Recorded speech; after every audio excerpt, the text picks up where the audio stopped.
The teacups were still warm. The almond cookies I had baked the night before sat untouched on the porcelain plate. It was 7 p.m., the exact time Thomas usually walked through the door, but this time he wouldn't. I stared at the front door for longer than I care to admit, almost expecting to hear the sound of his key turning in the lock. But there was only silence. The kind of silence that settles into the bones when something is gone for good. My name is Vivian Carter, and for 15 years I believed I had the kind of marriage people envied. Thomas was calm, accomplished, the kind of man who always made a room feel more grounded the second he entered. He never raised his voice. He was never late. He brought me flowers on Sundays, wore crisp button-downs, and never let me worry about the mortgage. We didn't have children. Life just flowed, as if we were two puzzle pieces that simply clicked. But what I didn't know, what I was about to find out, was that puzzle had missing pieces, and one of them was hidden in a place I had never been allowed to go. Thomas died on a Thursday. They said it was a heart attack. I remember the doctor's face as he said it. Kind, rehearsed, detached. Massive myocardial infarction, he said. He went quickly. I nodded, like I understood, like it made any difference. But it didn't. Not when you've just lost the only person you thought truly knew you. The funeral was a blur. A blur of black clothing, polite condolences, and unfamiliar faces telling me how wonderful my husband had been. I clung to Claire, my best friend since college, who kept handing me water I didn't drink and food I couldn't swallow. It wasn't until my sister, Rachel, arrived, her perfume too sweet, her hug too long, that something shifted in me. "I'm so sorry, sis," she whispered, her voice just a bit too smooth. Thomas was like a brother to me. I wanted to believe her, I really did, but something in the way she looked at me, it wasn't grief. Later that evening, as she poured herself a drink in my kitchen, she said, "Hey, I know it's not the time, but Thomas loaned me money. I was hoping to get that settled now that you're taken care of." I stared at her. "What money?" I asked. She blinked, then smiled like I was being silly. "Oh, I guess he never told you?" Something inside me twisted. That night, I couldn't sleep. I kept walking through our house, touching the furniture like it could tell me something. The bookshelves, the polished floors, the framed wedding photo that suddenly felt like it belonged to strangers. That's when I saw them. Thomas's keys still sitting on the hallway table. I picked them up, and there it was. The key I was never allowed to use. The one shaped differently than the others. The key to his garage. I had asked about it once, years ago. "There's nothing interesting in there," he said, smiling. "Just tools, grease, you wouldn't like it." I didn't press. I never pressed. That was our marriage. Easy, comfortable, and full of quiet spaces I wasn't supposed to enter. But now I had nothing to lose. The next morning, I drove out to the garage. It was in the old industrial district behind a row of crumbling buildings with rusted roofs and weeds curling through cracked asphalt. Not exactly the kind of place you'd expect a man like Thomas to keep anything. But he came here once a week, every Thursday, like clockwork. I never questioned it. The metal door was heavier than I expected. The key turned with a reluctant groan, and for a moment I stood there, afraid of what I might find on the other side. It smelled like dust and oil. I reached for the light switch, and then I froze. It wasn't a garage. It wasn't tools or boxes or car parts. It was a shrine to a life I never knew existed. I took a slow step inside. The fluorescent lights flickered to life overhead, casting a pale glow over the strangest room I had ever seen. The walls were covered, completely covered, in photographs, news clippings, hand-drawn charts, and travel maps. Every single one of them had Thomas in it, but not the Thomas I knew. In these pictures, he wasn't wearing his usual tailored suits or polished demeanor. He looked different, relaxed. Worn jeans, casual shirts, messy hair. His face was softer, his posture less guarded. And in almost every photo, he was standing beside a woman, the same woman. She was beautiful, younger than me by at least 10 years, with dark hair and sharp, intelligent eyes. They were close, too close, her hand on his arm, his face turned toward her with a smile I hadn't seen in years. In one photo, they were at the beach, another in a ski lodge, then one at a candlelit dinner. There were timestamps handwritten on the back of some of them. 7 years ago, 5, 3, one from just a few months ago, August 2024. That one stopped me cold, because on that day I was at home cooking his favorite meal, waiting for him to return from a client meeting. And now I was looking at a photograph of him sitting beside this woman and a man in his early 30s. The three of them were smiling like a family. There was a name scribbled faintly on the back in Thomas's handwriting: Isabel and Logan, August 2024. My knees buckled. I reached for the metal desk in the center of the room to study myself. That's when I saw the papers. Files stacked high. Bank transfers, corporate records, letters from overseas firms, tax documents that didn't match anything I knew about his business, and in one folder, a medical report. My eyes scanned the header. Crescent Heart Institute. It was dated less than 2 months ago. I found Thomas's full name printed at the top, followed by a diagnosis I could barely pronounce: ischemic heart disease, stage 3, risk of cardiac arrest. Hi. He knew. He knew he was dying. He knew. And instead of talking to me, instead of preparing me, instead of even hinting at the truth, he spent his last days building some secret world with another woman, another life, another child.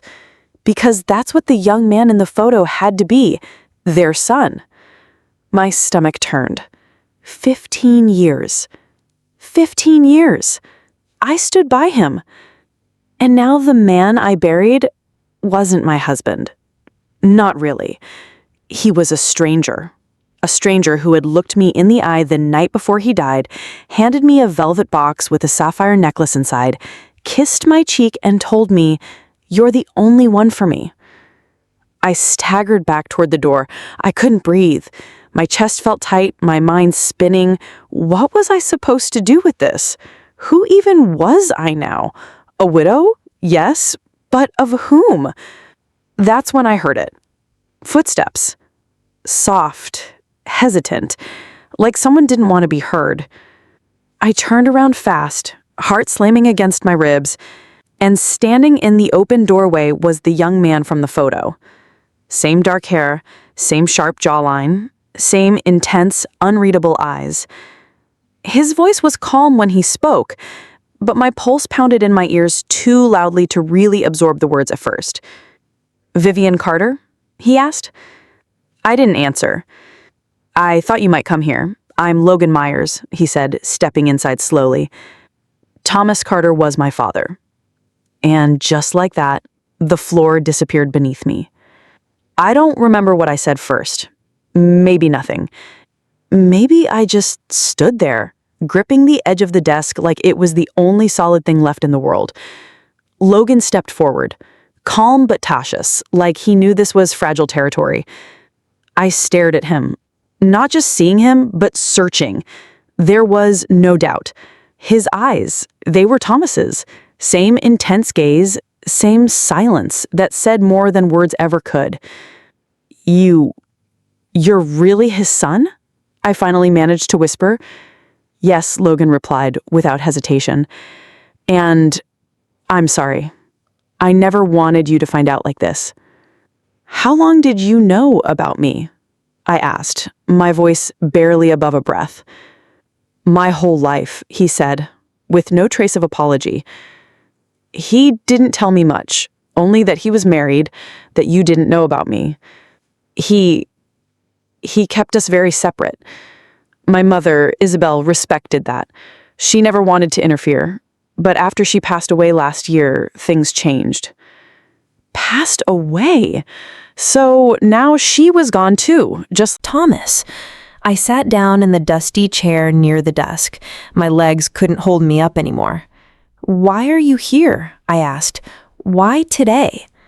Logan reached into his backpack and pulled out a folded document, yellowed at the edges. He held it out, and I hesitated before taking it. It's a draft of a will, he said. Unfinished, unofficial.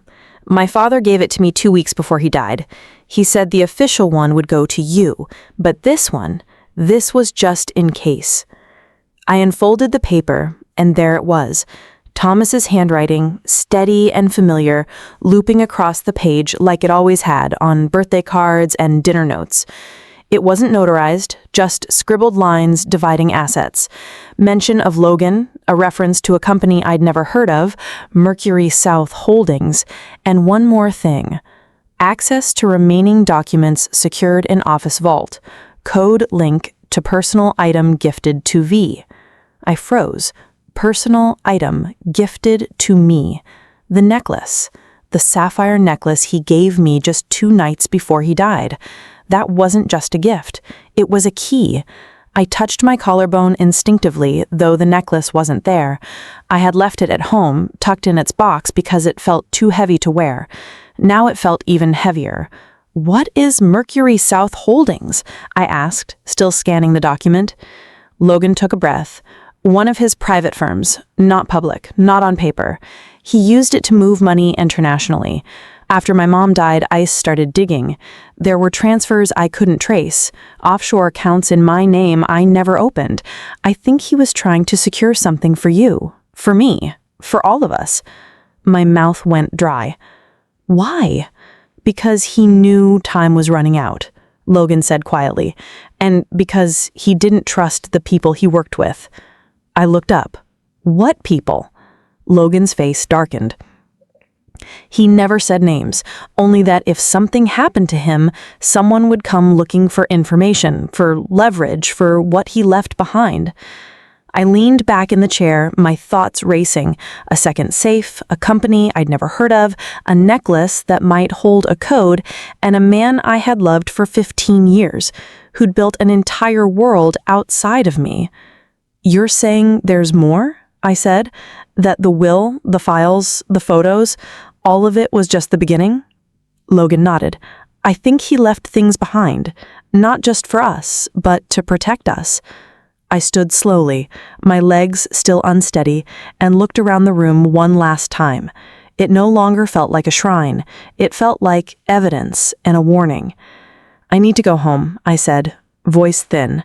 I need that necklace. Can I come with you? Logan asked, if you'll let me. I paused, then nodded. Because whether I wanted to or not, this was now our story. I didn't go home right away. I couldn't. I needed space to think, to breathe, so I called Claire. Within 20 minutes, I was on her couch, hands wrapped around a mug of tea. I wasn't drinking. The sapphire necklace sitting on the table between us like a live grenade. Claire didn't ask questions. She never did. Not until I was ready. And when I finally told her everything about the garage, the photos, Logan, the will, she didn't say, I told you so. She just whispered, I'm so sorry, and reached for my hand. But I wasn't ready to cry. I wasn't ready to collapse. I needed answers. I needed someone to blame. So I drove to Rachel's condo. It was a newer building on the north end of town, one of those luxury developments with coded gates and concierge service. Strange for someone who had always complained about money. As the elevator climbed, I could feel my anger rising with it. She opened the door barefoot, wearing silk pajamas and a glass of wine in one hand. Her makeup was perfect, her hair styled like she was expecting company. Well, if it isn't my grieving sister, she said with a smug smile, come to inspect the widow's inheritance. Cut the crap, Rachel, I snapped. We need to talk. I pushed past her into living room, where a framed photograph caught my eye. It was her and Thomas, laughing, toasting champagne. The date stamped in the corner made my stomach flip. 5 years ago. What the hell is This? I demanded, pointing at the frame. Rachel sauntered over, taking a long sip of her wine. Oh, that? A company holiday party. You were too tired to come, remember? Thomas insisted I join him. She said it like it was nothing. Like sharing champagne with my husband while I stayed home folding laundry was completely normal. We always got along so well, she added casually. I turned to face her fully. How well, exactly? Her smirk faltered. I know about Isabel, I said. I know about Logan. About the garage, the fake company, the will. I know everything. So if there's more, tell me now. Rachel's eyes narrowed. She walked over to her liquor cart, refilled her glass, and said softly, Fine. You want the truth? She set the glass down and placed a hand on her stomach. I'm pregnant, she said, and it's Thomas's. I didn't move. I didn't speak. My brain just shut down. 10 weeks, she continued. I found out a week before he died. He knew. He said he'd take care of everything. He even told me he would leave Isabel soon. I froze. You were still seeing him after Isabel died? Rachel gave a small shrug. She was never supposed to be permanent. I was always the one who stayed. I felt like I was floating outside my body. The walls, the furniture, the sound of the refrigerator humming, all of it faded into background noise. You slept with my husband, I whispered. Rachel shrugged. Don't act so surprised. You had your perfect little life, your perfect house, your perfect dinners at 7. Meanwhile, I was struggling to pay rent, working dead-end jobs, listening to Mom compare us like I was some failed version of you. Then Thomas started showing up, offering help, listening. She looked up at me, eyes suddenly sharp. You were his routine. I was his escape. The slap came before I realized I'd raised my hand. Rachel's head snapped to the side. Her wine glass shattered on the floor. She didn't cry. She didn't yell. She just smiled. Now there's the real Vivian, she said. Not the prim, perfect wife, the woman who just found out she's been living a lie. I turned away, breathing hard, hands trembling. Why didn't you tell me? I asked, quieter now. Because you never would have believed me, she said. You always thought I was jealous, and maybe I was. But this wasn't about you. This was about me finally getting something for myself. I shook my head. You didn't just take something. You stole everything.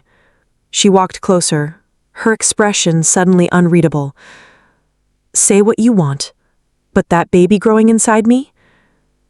He or she is your family, whether you like it or not. My throat tightened. I wanted to scream, to break things, to rewind time, but instead I said, I'll honor what Thomas left in his will, not for you, for the baby, because they didn't ask for this mess. Rachel's blinked, her voice softened for the first time. You mean that? I don't know what I mean, I whispered, but I know this. I need to leave. I walked toward the door, ignoring the glass crunching under my shoes. My fingers trembled as I grabbed the handle. Ignoring Thomas did. I didn't answer because I wasn't sure anymore. I didn't go home that night. I couldn't bear to step into that house with its carefully arranged dinnerware and untouched bed. Instead, I returned to Claire's, clutching the sapphire necklace in my fist like it might burn a hole through my skin. She didn't ask where I'd been. She just opened the door, looked at my face, and said, You need sleep. But I couldn't sleep. Not when every room in my mind was crashing inward. The next morning, Logan picked me up in his car. Claire came too, she insisted. You're not going into your husband's secret vault without backup, she said, tossing her coat over her shoulder. Thomas's office was in a high-rise downtown. He'd always called it just a satellite space when I asked. Somewhere to take private meetings, he'd said. I never once set foot inside. But Logan had a keycard. I'm listed as a co-owner, he said, scanning us through security. The receptionist barely glanced up. Thomas had built a life so compartmentalized. Things I'll never needed explaining. The elevator ride felt like years. At the 14th floor, Logan led us to a glass-walled office with cold modern furniture and no trace of warmth. Not a single photo of me. No framed memories, just sleek surfaces, gray walls, and a subtle scent of cologne I hadn't smelled before. There, Logan pointed to a large abstract painting mounted behind the desk. The safe's behind that. I reached into my bag and pulled out the necklace. My fingers found the small clasp. I twisted it counterclockwise. Click. A hidden compartment popped open on the back of the sapphire pendant. Inside, a thin metal plate no larger than a SIM card. Numbers were engraved along the edge. Logan took it carefully and slid it into the keypad on the safe. A low beep, then a soft whir. The door opened. Inside were stacks of documents, a sleek black flash drive, a small wooden box, and a single silver key attached to a tag that read, Bank Safe Deposit, Federal Trust. Logan pulled out the documents. Contracts, transfers, financial statements. Some of these names, they're international banks. He wasn't just hiding money, he was moving it offshore, fast. I picked up the flash drive, but didn't plug it in. Not yet. Then I opened the small wooden box. It was a ring. A simple gold band with a small diamond. My breath caught in my throat. It wasn't mine. Inside the band, an inscription. N, always. Not V, not me. N, for Isabel. Jesus, Claire whispered beside me. Logan looked away, jaw tight. He bought her a ring, I said, my voice barely audible. He was going to propose. Or maybe he already had. I couldn't move, couldn't speak, couldn't cry. Because there, in the cold silence of my dead husband's office, I realized the truth I hadn't dared name. He loved her. He might have loved me too, in his own way. But her? She got the part of him that was real. The part that smiled in photographs, that vacationed, that laughed. And the rest? The rest was a performance. A polished husband with dinner at 7, roses on Sundays, and a safe full of secrets. Then Logan handed me a letter, folded neatly. My name on the front. I unfolded it with shaking hands. Vivian, if you're reading this, it means I'm gone. I'm sorry. I never had the courage to tell you the truth, to say out loud what I should have said years ago. I was selfish. I built 2 lives because I couldn't give up either. And in the end, it cost me everything. I loved you. I know that sounds empty now. Maybe it always was. But I did. In the only way I knew how. I wanted you to have peace, to be safe. That's why I left you the papers, the access, the truth. Use them how you see fit. Burn them, bury them, or expose it all. It's your choice now. Forgive me if you can. If not, I understand. Thomas. I stared at the page until the words blurred, then I passed it to Claire. She read it silently, then handed it to Logan. He didn't say anything. None of you asked, did any of you? Because what was there to say? The man we'd all thought we knew had shattered like glass, and all we could do now was decide what to do with the shards. We left the office in silence, the kind of silence that doesn't come from peace, but from the absence of anything left to say. Claire drove. Logan sat beside me, and I stared out the window, watching Charleston blur into a palette of autumn gray. My dead husband had lived a life I never touched. Now we were holding the pieces of it in our hands, and we didn't know who else was watching. That night, as I tried to sleep on Claire's pull-out couch, my phone rang. Unknown number. "Vivian Carter?" a man's voice said. "Yes," I answered, already on edge. "This is Gordon Blake. I was a business associate of your husband's." My stomach dropped. "I believe you have something that belongs to me." "I don't know what you're talking about." "Yes, you do," he said, calm as still water. "The documents from the safe. Some of them concern international transfers, accounts I helped set up. I suggest we meet."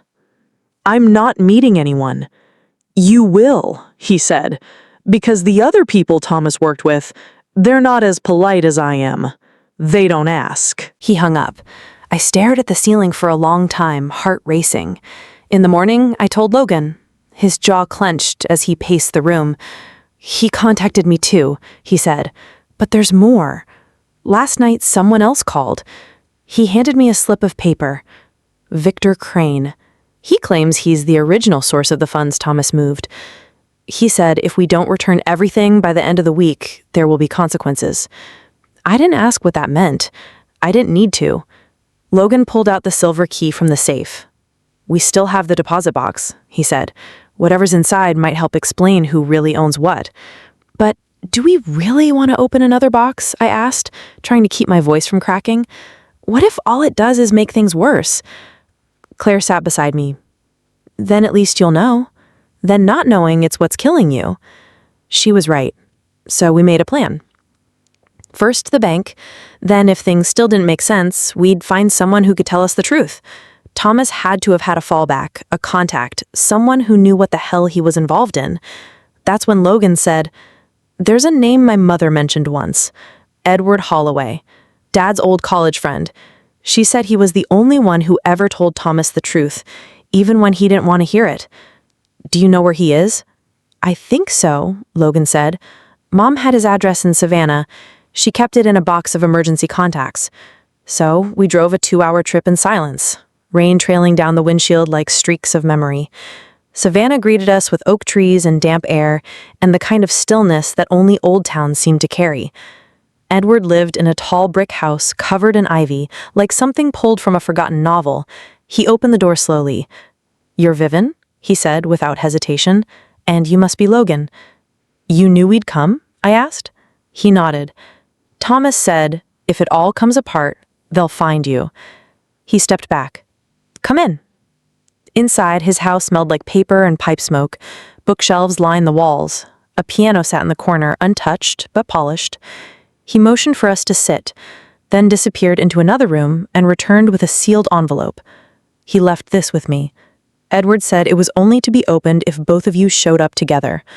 I looked at Logan. He nodded. I opened the envelope. Inside was a short handwritten letter and a second will. This one was different. It named the child Rachel was carrying. It assigned 25% of Thomas's private savings, offshore unspecified, to the child once they turned 21. I felt the blood drain from my face. He planned for everything, even this. And with that, I realized we were standing at the center of a storm Thomas had built brick by brick. And now it was on us to survive it. I stared at the will again, at the name. Unborn child of Rachel Carter, 25% to be held in trust until age 21. It wasn't the money that stunned me. It was the precision. Thomas had planned this, all of it. Even after death, he was still 3 steps ahead. "Why would he name the baby, but not Rachel?" I asked Edward. "Because he trusted the child," Edward said gently, "not the mother." Logan shifted in his seat. "This changes everything. It means Rachel can't touch that money, not legally." I looked down at the second will again. "And if she tries?" Edward nodded toward the flash drive. "Then you use that. From what Thomas told me, it contains detailed records of every transfer, every partner, every crime they committed to build this thing. If they push you, you push back." Claire exhaled beside me. You have leverage. For the first time since Thomas died, I didn't feel small.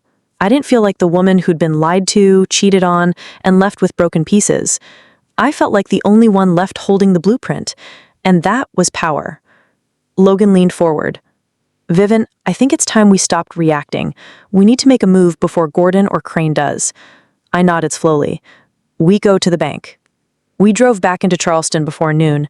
The Federal Trust building sat nestled between a law office and a historic row house.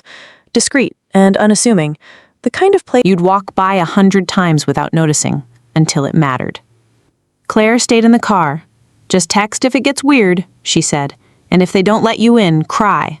Nobody says no to a woman crying at a bank. Logan smiled at that. I didn't. Inside, the vault manager looked at the silver key, checked my ID, and raised an eyebrow. It's been years since anyone accessed this box, he said. It was registered under a corporate shield, Mercury South Holdings. He led us into the basement, past layers of security doors and concrete.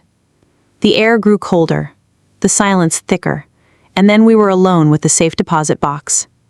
He handed me gloves. Standard procedure, he said. We'll give you privacy. The door closed behind us. My fingers hovered over the lock. Ready? Logan asked. No, but I did it anyway. The key turned smoothly. The box slid out. Inside wasn't cash. No passports. No burner phones. No stacks of untraceable bills. Just one manila folder and a photograph. The photo was of Thomas, Logan, and Gordon Blake standing in front of a black SUV, arms crossed, laughing, and behind them, Victor Crane. I stared at the photo for a long time. They weren't just business associates, I said. They were a team. Logan opened the folder. Dozens of signed agreements, shell company registrations, payoffs, and one document marked Crane, blackmail insurance, in bold red ink. It wasn't just leverage, it was a loaded gun. Thomas kept proof, I whispered, of everything. And in that moment, I understood. He hadn't just left me a mess, he'd left me a weapon. Now it was my choice who to aim it at. We didn't go home, we went to the lawyer. His name was Marcus Doyle, and he'd represented my father's estate years ago. Straightforward, discreet, and allergic to drama. I told him everything, almost. Not about the affair, not about Rachel, just the parts that mattered legally. The documents, the threats, the offshore accounts. He didn't blink. Do you want to press charges? He asked. No, I said. I want insurance. He nodded. Then we'll copy everything digitally, physically, store backups in 3 locations. One here, one with you, and one with someone not connected to you. I know just the person, Claire said, smiling grimly. We spent hours scanning files. Thomas had kept meticulous records, names, dates, wire logs, fake invoices. It wasn't just shady business. It was criminal enterprise, international. And with Thomas gone, they thought the evidence had vanished. They were wrong. By the end of the day, Marcus had drafted a simple letter. I added one line at the bottom in my own handwriting. Try me, VC. We sent it to Gordon Blake's office via courier. He called within 15 minutes. You think you're clever? He hissed into the phone. You're in over your head. No, I replied calmly. You are, because the next call I make is to the IRS, and after that, Interpol. There was a pause, then laughter. All right, he said. What do you want? Nothing, I said. I just want you to stop. No calls, no threats, no late-night warnings. You touch me or anyone I know, and the folder goes public. Every file, every signature. You don't want that kind of trouble. I already have that kind of trouble, I said. The difference is, I'm not afraid of it anymore. He hung up.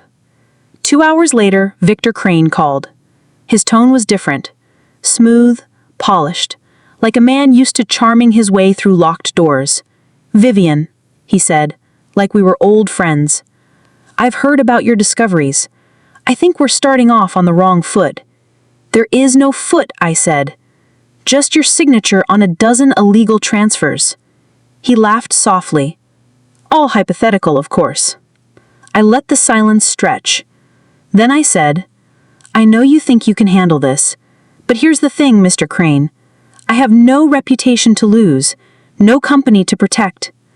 I have nothing left of the life I knew, and that makes me very, very dangerous." That shut him up. I ended the call. Logan and I sat on Claire's porch that night, the flash drive in his pocket, a copy of the folder buried in the planter box behind us. Paranoid maybe, but when you've been lied to, The person you trusted most, paranoia starts to feel like survival. I didn't know he was capable of all this, Logan said quietly. My mom, she always said he was complicated, but I thought she meant sad, not corrupt. He was both, I said, and maybe more. I stared up at the stars, cold and steady above us. We're not done yet, I said. There's one more thing we haven't opened. Logan frowned. What? The flash drive. The flash drive was small, black, unmarked, like it had nothing to say unless you asked the right way. We didn't open it that night or the next morning. It took me 2 days. 2 days of preparing myself for whatever truth was still waiting. 2 days of rehearsing my reactions as if practicing would make betrayal feel any less sharp.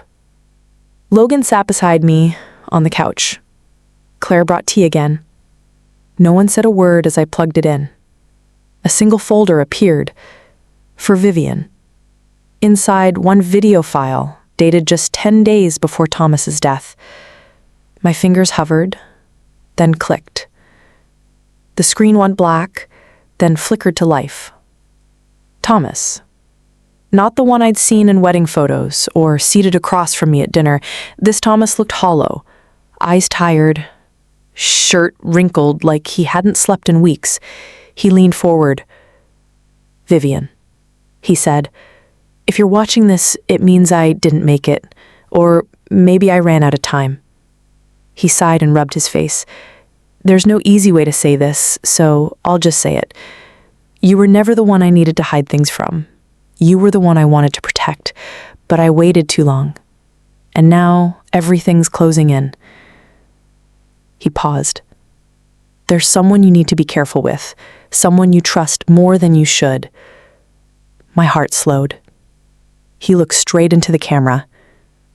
It's Rachel. The room went still. She wasn't just someone I slipped up with. It wasn't that simple. She planned this from the beginning. The pregnancy wasn't an accident. The night I told her I couldn't keep doing this, she changed. Said if I left her, she'd go public with the money, with the shell accounts, with everything I buried to keep you safe. He leaned closer. I think she killed Isabel. My mouth went dry. I can't prove it, Thomas said, but the timing was too perfect. Isabel had just packed her bags, told me she booked a one-way flight to Lisbon. Then the car crash. Single vehicle, no witnesses. The brakes failed, they said, but she had the car serviced the day before. He looked into the camera, his voice trembling. Rachel knew she was pregnant. Isabel didn't. That's what changed everything. An accident, they said. No foul play. But Rachel knew she was pregnant, and Isabel didn't. Claire covered her mouth. Logan's fists clenched. I tried to make it right, Thomas said. I moved the money, created backups, made sure that if something happened to me, you would have the power. I'm sorry it took this much damage for me to finally do the right thing. He looked away, then back again. I was weak. But you're not. And if you want to walk away from all of this, do it. Take what's yours and leave them in the dust. But if you don't, if you decide to fight back, don't do it alone. The screen froze, then cut to black. I sat there unmoving for what felt like hours. He knew. He knew what Rachel was capable of. He knew what was coming. And still he tried to control the narrative, even in death, maybe out of guilt, maybe out of fear, but now he'd handed me the truth. And it was time to decide what to do with it. Rachel didn't know I'd seen the video. Not when I invited her to brunch. Not when I hugged her at the door, said how much I missed her, how we should talk like real sisters again. She smiled like a woman who thought she'd won. She wore a pale blue dress that hugged her belly just right. "He kicks when I drink orange juice," she said with a laugh, rubbing her hand over the bump. I smiled too, but my eyes didn't. We sat on the porch of Claire's house. Logan stayed inside.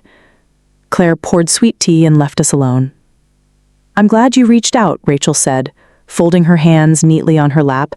"I was worried you were angry." "Why would I be angry?" Asked softly. "Because my husband was sleeping with my sister? Or because he left you part of the inheritance?" Rachel blinked. That was the first crack. She shifted in her seat. "Vivian, This is hard for both of us."